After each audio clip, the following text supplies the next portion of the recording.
자, 오늘 본문 11절에서 13절에 보면 두 개의 우상이 나옵니다. 바알과 아스타롯입니다. 바알은 무슨 뜻이냐? 바알은 주인이라는 뜻을 가지고 있습니다. 가나안의 모든 우상 중에 가장 우두머리가 되는 우상이 바로 바알입니다. 그리고 항상 이 바알은, 구약성경에, 특별히 구약성경에 보면 바알은 늘 누구와 견주면서 싸우는 우상으로 나옵니까? 하나님과 견주어서 싸우는 우상으로 나옵니다. 이 바알이. 그러니까 이스라엘 백성들이 하나님을 섬긴다면 이방인들은 누구를 섬기느냐? 바알을 섬겼다라고 하는 것이죠. 바알은 가나안 사람들에게 바람과 풍요를 주는 신으로 생각했습니다. 그래서 바알의 숭배 의식은 신전에 그 창기들이 있습니다. 신전에 사는 창기들인데 그 창기들과 성관계를 갖습니다. 그게 바로 성전 의식이에요. 이런 행위를 통해서 토지라든지 수확, 가축이 더욱 풍요로워진다고 믿었습니다. 그래서 사람들은 그 성전 안에서, 신전 안에서 아주 이런 난잡한 행위를 통해서 그것을 하나의 제사의 의식으로 드렸다라고 하는 것이죠. 또 아스타롯은 번식하다는 뜻을 가지고 있습니다. 재밌는 건 이 아스타롯은 바알의 부인이 되는 신으로 많이 생각하고 있어요. 바알의 부인이 되는 신. 동물과 식물의 생명을 공급하는 존재로서 또 풍요와 다산을 주관한다고 믿었습니다. 그래서 이 가나안 지역에 사는 그 이방 민족들, 이 가나안 민족들은 그들을 그래서 아스타롯과 바알을 섬겼던 것입니다.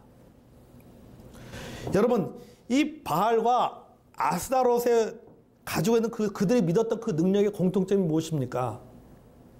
공통점이 하나 있는데 그건 뭐냐면은 성공이다라고 하는 것이죠. 이 세상에서 잘 먹고 잘 사는 겁니다. 이 세상에서 잘 먹고 잘 살기 위해서 그들이 바알을 숭배하고 아스타롯을 숭배했다라고 하는 것이죠. 그러니까 가나안 사람들에게는 이 땅에 잘 먹고 잘 살도록 도와준 신이 바로 바알과 아스타롯이다. 이 생각을 한 것입니다.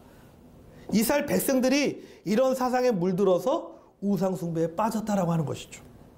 우리를 잘 살게 해주는 것은 하나님이 아니라 바알과 아스타롯이다 라고 하는 그 숭배의 사상에, 우상 숭배의 사상에 이스라엘 백성들이 빠져버린 겁니다. 거기에 물들어 버린 거예요.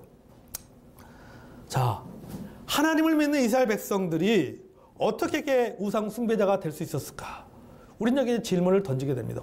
어떻게 하나님을 믿는 백성들이 아무리 가나안 땅에 들어갔다 할지라도 어떻게 그들이 하나님을 버리고 바알과 아스타롯을 섬기는 그 우상을 섬기는 우상 숭배자가 될 수가 있었는가? 그 원인이 무엇인가? 두 가지입니다. 하나는 그 시대의 문화예요. 그들이 그 시대의 문화의 흐름에 빠져버린 겁니다. 자, 가나안은 이방 민족들이 살고 있는 곳입니다. 비록 이스라엘 백성들이 그들이 정복해서 들어온 땅이지만은 이미 그 땅에는 이전부터 누가 살고 있었냐? 가나안 민족들이 그 땅에 살고 있었어요. 그들은 우상을 섬기는 민족입니다. 그들의 문화는 곧 우상 숭배와 밀접한 관계가 있습니다. 왜냐하면요, 많은 그 문화학자들이 말합니다. 문화는 종교의 일부라고 얘기합니다. 그러니까 이 종교의 그 토양에서 자란 것이 뭐냐? 그게 바로 문화다. 이렇게 이야기해요. 학자들이 말하기를. 그렇다면은 이 가나안 민족들이 그들의 종교는 바알과 아스타롯을 섬기는 민족입니다. 그것이 그들의 종교예요. 그러면 그들의 종교 속에서 우상을 숭배하는 종교 속에서 나온 문화는 결국 뭐겠어요? 우상을 숭배하는 문화가 나올 수밖에 없다라고 하는 거죠. 쾌락적인 것, 또 이 세상에서 잘 먹고 잘 사는 것, 현세복, 이런 그 문화가 나올 수밖에 없다라고 하는 것이죠. 왜? 종교가 문화를 만들어내기 때문이에요. 여러분, 우리나라의 전통 문화의 토대가 무엇입니까? 불교하고 유교입니다. 우리나라 문화는요, 불교와 유교를 빼놓고는요, 말할 수가 없어요. 기독교 문화는 우리나라의 문화가 아니에요. 그건 일반적으로 흔히 말하는 서양의 문화지. 서양에서 들어온 것이지 우리나라 고유의 문화는 아닙니다. 그럼 우리의 고유의 문화는 뭐 그것이 건축이라도 건축물을 보든지 무슨 역사적인 물건 보십시오. 다 무엇과 연관되어 있으니까? 불교하고 유교하고 연관되어 있어요. 제가 몇 전에 TV 보니까요, 한국조폐공사에서 일하는 분이 나왔더라고요. 그래서 그 연예인이 질문하는 거예요. 우리나라 집회에 보면은 다 왜 조선시대의 인물밖에 없냐라고 하는 거죠. 여러분 보세요. 1,000원짜리, 100원짜리, 뭐 500원짜리, 1,000원짜리, 5,000원짜리, 10,000원짜리. 조선시대 인물밖에 없어요. 조선시대 인물밖에. 여러분 왜 조선시대 인물밖에 없을까요? 여러분 궁금해 본 적이 없으세요? 그래서 이제 그 질문한 거예요. 왜 조선시대 인물밖에 없습니까? 질문하니까는 뭐 다른 인물도 많잖아요. 뭐 그 앞에 뭐 예서 고려시대 인물도 있을 거고 아니면은 뭐 우리 그 근대사에 나오는 뭐 그 일제시대 때 독립운동을 했던 분들 예서 뭐 예를 들어서 뭐 유관순 열사 같은 경우에도 나올 수 있는데 왜 그런 분들 없냐 했더니 논의는 있었는데 채택이 되지 않았다라고 하는 거예요. 그럼 왜 조선시대 사람들만 집회에 나오느냐? 그 조폐공사 직원이 하는 말이 뭐냐면은 우리나라는 유교 문화이기 때문에 그렇습니다. 유교 문화이기 때문에. 여러분 조선시대의 문화는 유교 문화입니다. 조선시대 문화는 고려시대의 문화는 불교 문화예요. 조선시대 문화는 유교 문화입니다. 그러다 보니까는 우리 한국 사람들의 정서는 유교의 정서를 갖고 있기 때문에 그것이 집회에도 그게 그대로 나타나는 겁니다. 그래서 이 문화와 종교는 뗄 수가 없다라고 하는 것이죠. 자, 마찬가지로 이스라엘 백성들이 가나안에서 가나안 사람과 어울려서 산다는 것은 무엇입니까? 그들의 문화 속으로 들어가는 거예요. 그들의 문화 속에 들어갑니다. 그들의 문화와 종교는 뭡니까? 바알과 아스타롯입니다. 바알과 아스타롯을 떠나서는 가나안 민족의 문화나 종교를 이해할 수가 없습니다. 말할 수가 없어요. 그러다 보니까 이스라엘 백성도 자연스럽게 가나안의 문화와 종교에 물들 수밖에 없는 거예요. 왜? 그들과 함께 살다 보니까. 그러니까 하나님께서 뭐라고 한 거예요? 다 쫓아내려간 거예요. 그래서 미리 하나님께 다 아시고 보니까 너희들 다 쫓아내라. 안 쫓아내면 너희들이 물들게 되어 있다라고 하는 것이죠. 그래서 하나님께서 쫓아내라고 한 거예요.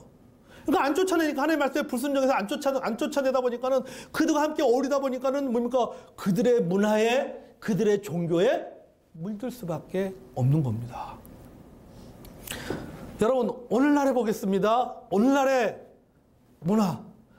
문화의 키워드는 뭡니까? 바로 성공이에요, 성공. 사람들이 성공 지향적인 삶을 살아야 한다고 말합니다. 정상에서 만나자고 하잖아요. 1등만 기억하는 세상이라고 얘기합니다. 과정보다는 결과로 이야기하라고 말합니다. 과정은 필요 없어요. 결과만 좋으면 과정은 다 무시되는 거예요. 1등이 아니면 실패라고 생각합니다. 그래서 사람들은 성공하기 위해 수단과 방법을 가리지 않습니다. 성공하지 못하면 패배자라고 생각하면서 절망을 하는 겁니다. 왜? 이 시대에, 우리가 살아가는 이 시대의 문화가 뭡니까? 성공 지향적인 문화를 갖고 있기 때문에요. 일반적인 사회뿐만 아니라 교회 안에도 마찬가지예요. 목회자들 사이도 마찬가지예요. 큰 교회를 해야지 성공했다고 생각합니다. 목회를 성공했다고 생각하지 작은 교회를 하면 목회 성공했다고 생각하지 않습니다.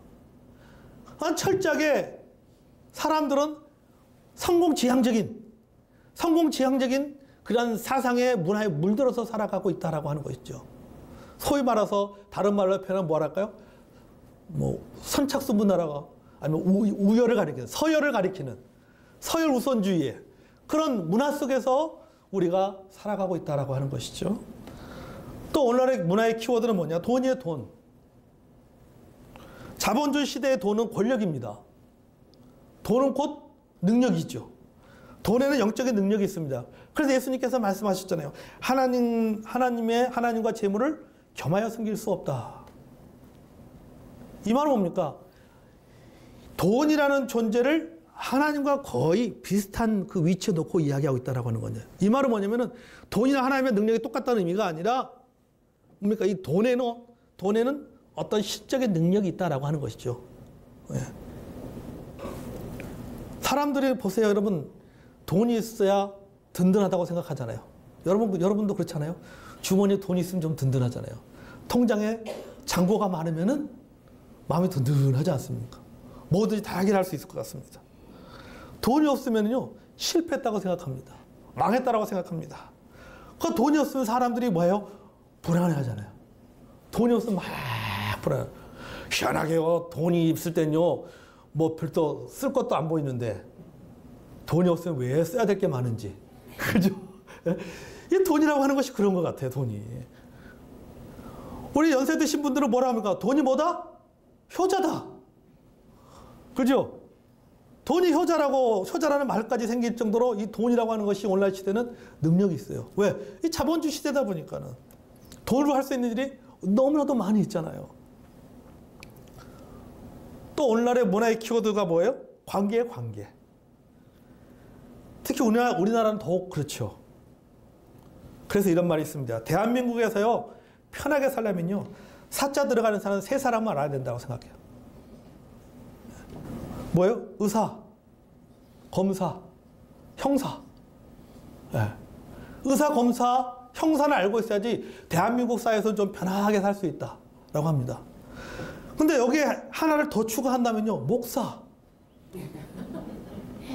우리 집사님들 기분 나빠할 것 같아서 집사. 네. 5 사자만 있으면 좀 편하게 살 수 있을 것 같아요. 아멘? 이게 다 뭔가 관계잖아요, 관계요. 그러니까 인간관계, 그러니까 인적 자원이 모든 것을 해결해 줄 수 있다고 생각합니다. 그래서 사람들이 관계를 넓히려고 막 혈안이 되어 있는 거죠.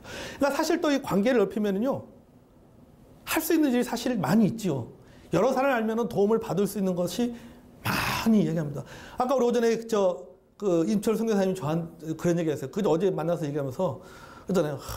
이호 목사님 머리만 자꾸 뽑으면 줄줄줄 빠져 뭐가 막 나온다고요. 그게 뭐냐면은 여기저기 가서 뭐 방송국도 해주고 이제 자녀교육 세미나 할 수 있게 방송국도 연결해주고 막 이렇게 했거든요. 그래서 이제 그 얘기를 하고 있는 거예요. 여기저기서 선교사님들 사역을 방송을 또 내보낼 수 있는 여러 가지 이것들을 주선해 줬어요. 그걸 지금 이야기를 하고 있는 겁니다. 그러니까 어떻든 우리가 이런 인간 관계를 맺고 있다 보면은 사실은요, 우리 한국 사회에서는요, 그 해결할 수 있는 문제, 쉽게 풀어나갈 수 있는 문제들이 상당히 많은 것은 사실입니다. 그래서 사람들이 뭐예요? 관계를 늘려나갑니다. 내가 어떤 유명한 사람 알고 있다. 이런 것에 대해서 굉장히 자랑합니다. 그리고 그들을 의지합니다. 자, 이런 문화가 뭐냐? 곧 우상이다라고 하는 겁니다. 그래서 성공이 우상이 됩니다. 돈이 우상이 됩니다. 관계가 우상이 됩니다. 자, 왜 이런 것들이 우상이 되게 되는가? 어떻게 돈이 우상이 될 수 있고, 어떻게 성공이 우상이 될 수 있고, 어떻게 사람과의 관계가 우상이 될 수 있느냐? 우상이 되는 이유는 이것 때문에 우상이 되는 겁니다. 하나님보다 더 중요하게 생각하기 때문이에요. 그래서 우상이 되는 거예요. 돈이기 때문에 우상이 되는 게 아니라, 성공이기 때문에 우상이 되는 것이 아니라, 관계이기 때문에 우상이 되는 것이 아니라, 그것이 하나님보다 더 중요한 우선순위가 될 때 그것이 우상이 되어지는 거예요. 내 인생의 미래를 결정짓는 것은 하나님이 아니라 성공이고 돈이고 관계다고 생각하기 때문에, 그런 생각을 갖고 있으면 그것이 곧 무엇이에요? 우상이 되는 겁니다. 여러분, 하나님을 믿는 이스라엘 백성들이 어떻게 우상 숭배가 될 수 있었을까요? 아까 먼저 하나는 그 시대의 문화를 따라갈 때라고 얘기했습니다. 또 하나는 하나님보다 더 크게 마음과 생각을 차지하거나 지배하고 있는 것, 그것이 좋은 것이라 할지라도 우상이 될 수 있다라고 하는 겁니다. 다시 말하면요, 좋아요. 너무 좋아요. 성공이 너무 좋아요. 돈이 너무 좋아요. 오락이 너무 좋아요. 음식 먹는 게 너무 좋아요. 자녀들이 너무 좋아요. 좋은 데서 그쳐야 돼요. 이것이 절대화가 되면 그게 우상이 되는 거예요. 그게 신격화가 되면 우상이 되어지는 거예요. 좋은 것이 내 인생의 목적이 되어버릴 때에 그것이 수단이 아니라 목적이 되어버리면 그것이 바로 우상이고 우상숭배라는 사실입니다. 아멘? 여러분, 우리의 삶 속에서 우상이 바로 이런 것들이에요. 좋아하는 데서 그쳐야지, 그 좋아하는 것이 절대적인 것이 되어버리면은 그게 바로 우상이고, 그게 바로 우상숭배자예요. 여러분, 불신자만이 우상숭배자가 되는 게 아니에요. 예수 믿는 우리들도 충분히 우상숭배자가 될 수가 있는 거예요. 성공 참 좋죠. 성공해서 인정받고, 성공해서 좀 더 좋은 위치에서 영향력을 발휘하는 거, 그거 참 좋은 일입니다. 하지만 성공 그 자체가 인생의 목적이 되고 절대가 되면 그것은 곧 우상이 되는 거예요. 돈 많이 벌면 좋지요. 돈을 많이 소유하고 있어 얼마나 좋습니까? 돈 버는 것 좋은 거죠. 돈으로 할 수 있는 일이 얼마나 많습니까? 참 많습니다. 돈으로 선교도 할 수 있고. 저는 우리 선교사님들 와서요, 막 이런 필요가 있다라고 했을 때 막 듣고 있으면 그냥, 우리가 재정적으로 넉넉하면 그냥, 교실 한 칸 저희 교회에서 짓겠습니다. 1,000만 원. 막 하고 싶어요. 마음 같아서는. 진짜요. 막. 얼마 전에 우리 손충 선교사님하고 통화하면서도 어떤 그 선교지에 이런 필요가 있습니다라고 얘기하더라고요. 사역자가 새로 왔는데 이런 어떤 경제적인 필요가 있는데, 제가 이제 목사님하고 통화하면서, 목사님 기도해 보겠습니다라고 목사님 제가 전화드리겠습니다. 그냥 우리가 교회가 재정 넉넉하면 그냥 다 도와주고 뭐 선교자들이 필요한 데마다 다 도와주면 얼마나 좋겠습니까? 그러니까 돈 있으면요, 선교하는데도 굉장히 좋지요. 사역도 할 수 있잖아요. 하지만 돈 버는 것에 빠져서 하나님의 뜻을 뒷전에 밀어버리면 그것이 곧 뭐예요? 우상이고 우상 숭배입니다. 아멘. 사람들로부터 인정받고 명예를 얻는 것 참 좋은 거죠. 인간관계에 힘쓰는 것 참 좋은 것입니다. 자녀들이 성공하는 것 참 좋은 것이죠. 취미를 갖는 것 참 좋은 것입니다. 누군가를 사랑하는 것 참 좋은 것입니다. 근데 좋은 것으로 끝나야 된다라고 하는 거예요. 좋은 것이 절대적인 것이 되어버리고 목적이 되어버리면 그것이 우상 숭배예요. 그래서 목사는요, 잘못하면 목회가 우상 숭배가 될 수 있어요. 목사도요. 사역이 우상 숭배가 될 수가 있어요. 우리가 왜 사역을 합니까? 하나님의 나라를 위해서 사역을 하는 겁니다. 근데 하나님 나라는 뒷전이고 사역 그 자체에만 힘써버리면 그게 뭐예요? 잘못하면 그것을 통해서 내 삶의 의미를 찾으려고 한다면은 그게 뭡니까? 그럼 우상 숭배가 될 수가 있는 거예요. 여러분, 우상과 우상 숭배가 무엇인지 아십니까? 팀 켈러는 이렇게 말했습니다. 우상과 우상 숭배의 차이를 이렇게 말했어요. 무엇이든지 당신이 그것을 보며 마음이 기쁜 곳에서 이렇게 말한다면 그것 곧 우상이다. 어떤 걸 말하냐? 저것만 있으면 내 삶에 의미가 있어질 거야. 저것만 있으면 나도 가치 있는 사람이 될 거야. 저것만 있으면 내가 중요해지고 안정감이 들 것 같아. 이렇게 생각하는 것. 그리고 이런 생각들과 관계를 맺는 것이 곧 우상 숭배다 얘기했어요. 그러니까 돈이 우상이 아니라 돈만 있으면은 내가 좀 더 중요한 사람이 될 것 같고, 좀 더 중요한 가치가 될 것 같고, 내가 돈이 있으면 내 삶에 내가 살아가는 의미를 느낄 것 같고 하면은 뭐가 된다고 했어요? 그다음부터 그게 뭐가 된다? 우상이 되는 거예요. 그리고 내가 그 돈과 관계를 맺고 그것을 절대적으로 생각하며 살아가는 것은 곧 뭡니까? 그것은 우상 숭배가 되어지는 것이다라고 하는 거죠. 여러분, 우리는 하나님을 믿는다고 말하는 우상 숭배자거나 우상 숭배자가 될 가능성이 많은 사람입니다. 그러므로 여러분, 우리는 끊임없이 자기 자신을 돌아봐야 돼요. 내 안에 우상은 없는가? 내가 예수 믿는 사람으로서, 하나님 믿는 사람으로서 혹 내 안에 우상은 없는가? 혹 나는 우상 숭배자가 아닌가 생각해 보아야 된다라고 하는 거죠. 그럼 결론적으로 어떻게 우리가 자신을 돌아보면서 점검해 볼 수 있을까요? 내 자신은 어떻게, 내 안에 있는 우상 숭배를 내가 어떻게 알 수 있을까? 이 미국의 목사인 칼 알드먼 목사의 그 질문을 제시합니다. 첫째, 무엇에 실망하는가? 당신은 무엇에 실망하고 있습니까? 지금 여러분 생각해 보세요. 나는 지금 무엇에 실망하고 있는가? 지나치게 과도한 실망은 우리가 하나님보다 그것을 더 열망한다는 사실을 보여주고 있는 거예요. 지금 내가 실망하고 있는 것은 무엇입니까? 무엇 때문에 실망하고 있는가? 실망하고 있는 내용이 무엇인가? 그걸 내가 왜 실망할까? 하나님 내가 그것을 더 열망하기 때문에 실망하고 있는 것은 아닌가? 둘째, 무엇에 불평하는가? 돈에 대해서 계속 추석 때 계속 불평한다면은 돈을 지나치게 중요하게 여기고 있다는 겁니다. 하나님보다도. 내가 생활에 어떤 부분에서 지나치게 내가 그걸 불평하라고 했다면은 내가 그것을 하나님보다 더 중요하게 여기고 있다는 거예요. 셋째, 어디에 돈을 쓰는가?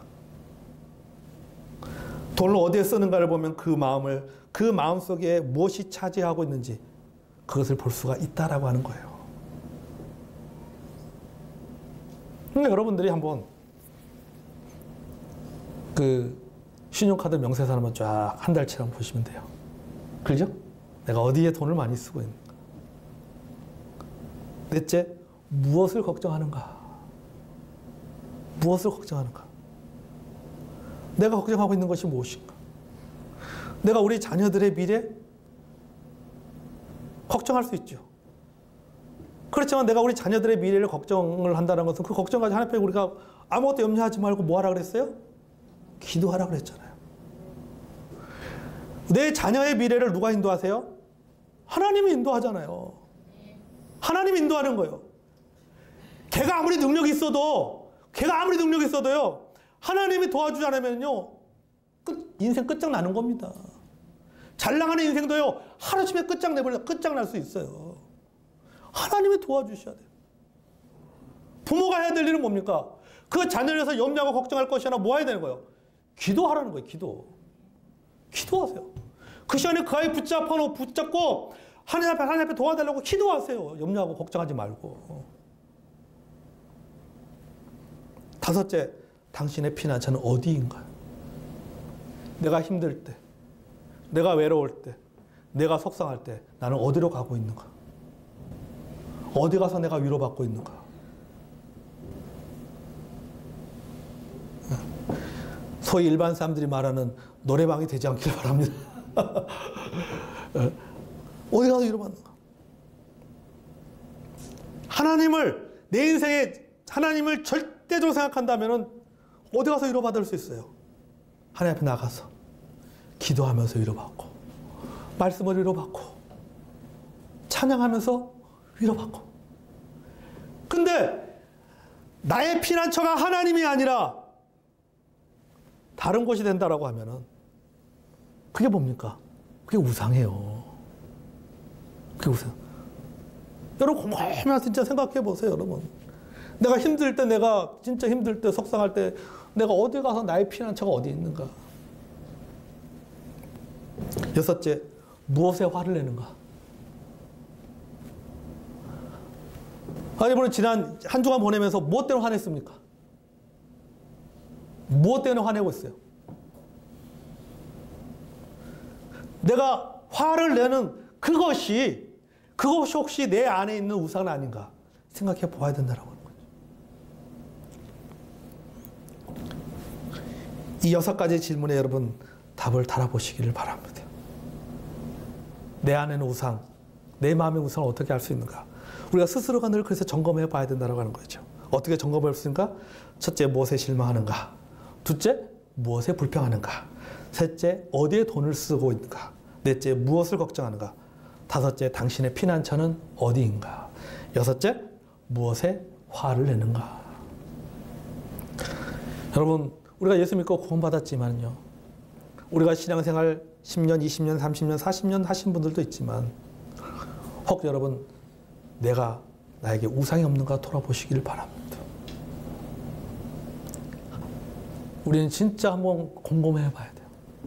질문해 봐야 돼요. 나는 하나님을 믿는 우상 숭배자는 아닌가? 하나님을 믿는 우상 숭배자. 그것이 무엇이든지 간에 하나님보다 우선이 되어지는 것. 하나님보다 내 마음을 지배하고 있는 것은 그것이 무엇이든지 간에 그것이 영적인 것이라 할지라도 그게 뭡니까? 우상이 될 수가 있다라고 하는 것이죠. 여러분, 여러분 십자가 뭡니까? 십자가에 능력이 있어요? 아니에요. 십자가에 달려있는 예수님이 능력이 있는 거지 십자가 능력이 있잖아요. 근데 어떤 사람들은 저 십자가 자체에 대해서 엄청난 능력이 있는 것처럼 생각하는 사람들이 있습니다. 그래서 귀신이 나타나면 이거 해야 된다고 하잖아요. 그렇죠? 이거 해야 된다고 하니까 이게 뭐가 이게 있습니까? 뭐가 될 수 있어요?